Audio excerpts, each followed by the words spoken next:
Why am I podcasting? Hi, my name is Eric Normand, and I help people thrive with functional programming.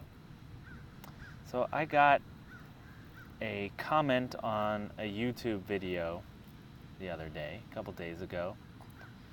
And if you don't know, I record this as a video, and I post it as audio for a podcast, video on YouTube, and also I have it transcribed and I put that text on my website. So I've got 3 different media coming out of this. So I get comments from all sorts of places, but I got a comment on YouTube. And normally I get really positive comments, but this one was negative. And even if I get negative comments, I usually don't make any kind of deal out of them. But this one was different. This one didn't just say my podcast or my videos make no sense or are worthless, like a lot of them do. This one also insulted my readers and my listeners and my viewers, and so I feel like it needs to be addressed. So this is I'm going to read it. This is a comment from YouTube user Thor S, and this was in the video where I talked about monoids. Got my baby here with me. I'm doing this one old school, as you can tell. Okay, so this is from Thor S on the monoids video. Why monoids kick monads' butt. That's what I called the video. Okay, so here's the comment. Is this aimed at 5-year-olds? That is the most long-winded and painful explanation of associative I can imagine. It feels like you assume everyone watching is too stupid to understand the basic concept, so you have to go over it 7 times with minute variations. I kept waiting for there to be any point to this video, but there's nothing that couldn't have been summed up in 40 seconds. So I didn't know what to do about this comment. I was thinking about ignoring it. But then I realized that this is an opportunity. This is an opportunity to talk about why I'm doing this. So I talk to a lot of people about functional programming, and I get various reactions. There are people at various levels of like programming skill, functional programming skill. There's all sorts of people out there. And one thing I've noticed is that there are a lot of concepts that people aren't familiar with. Sometimes they're familiar with them, but sometimes they're not. And I have in recent episodes, I have been making a list of things that I happen to know that I have encountered people who don't know. And not only sometimes do they not know them, but sometimes they are even kind of averse to learning about them, but mostly it seems because they don't know why it's important, right? So they assume that the idea is some, especially this kind of stuff like associativity and things, monoids, they assume that it's just a bunch of math mumbo jumbo and that they don't need to learn it. I mean, that's how I see what they're explaining, that it's not important. And it's unfortunate because when you dig down deeper, they say, well, I hear a lot of people talking about them, but no one can ever explain why I would need to learn them. And so I wanted to correct that.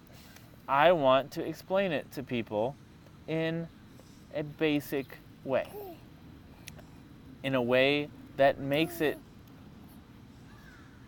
not only understandable to them, but also in a way that explains why they would want to use it, would want to apply this concept.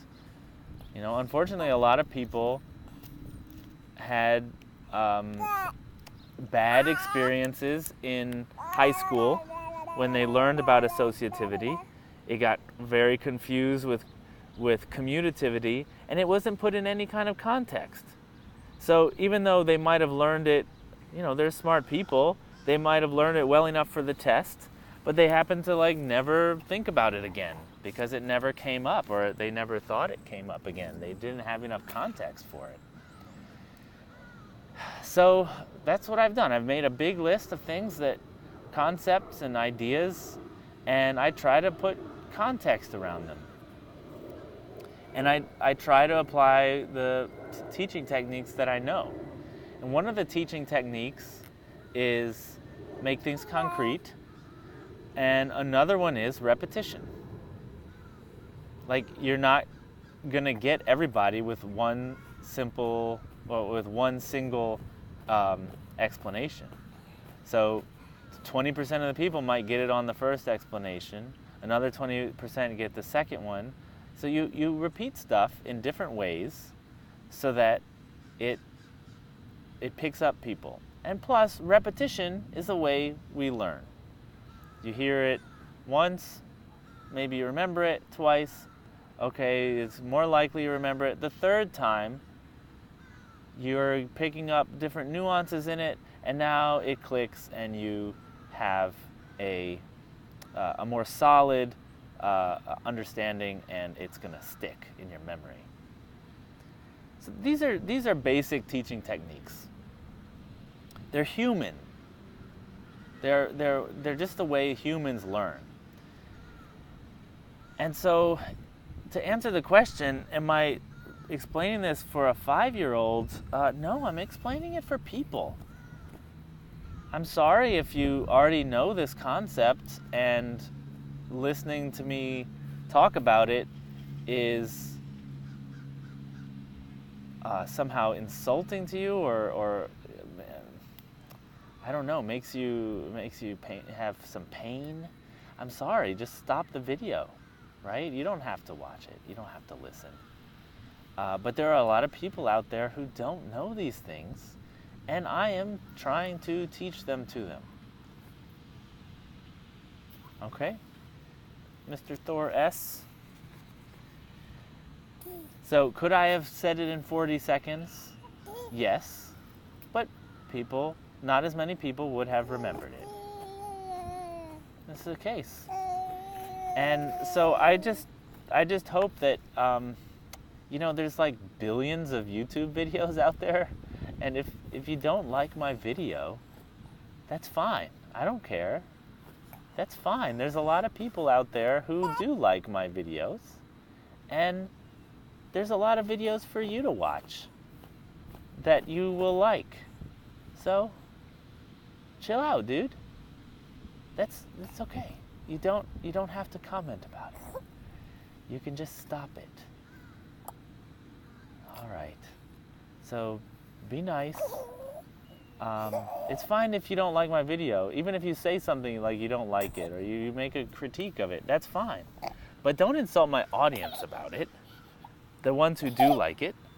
Okay? So, Thor S, just be nice. All right. Thanks everybody for listening. I hope I explained well why I'm doing what I'm doing. Well, I explained how I do it, but why? I feel my mission is that I want people to, people are exposed, a lot of people, most programmers I would say, are exposed to object-oriented ideas. So let's put it close to 100% of programmers are exposed to object-oriented ideas. Well, I want a similar percentage, close to 100%, to be exposed to functional programming ideas. Because I think they're applicable no matter what language you learn, or what language you program in at work. And so I just feel like they're good ideas and they need to get out there. So I want to make them accessible. I want them to make them available. I want people to have context around them so that they know why they're learning them and can apply them in their daily lives. That's what I'm doing. And I spend all this time sitting here talking to you about them, sitting in my office talking about them. I pay for podcast hosting, I pay for transcription. That's not free.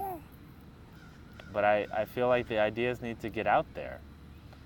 And if I can make it into a business at the same time, I feel like that's a win-win. So, there you go. All right, people. Y'all rock. You're awesome. And just have one thing to say, rock on.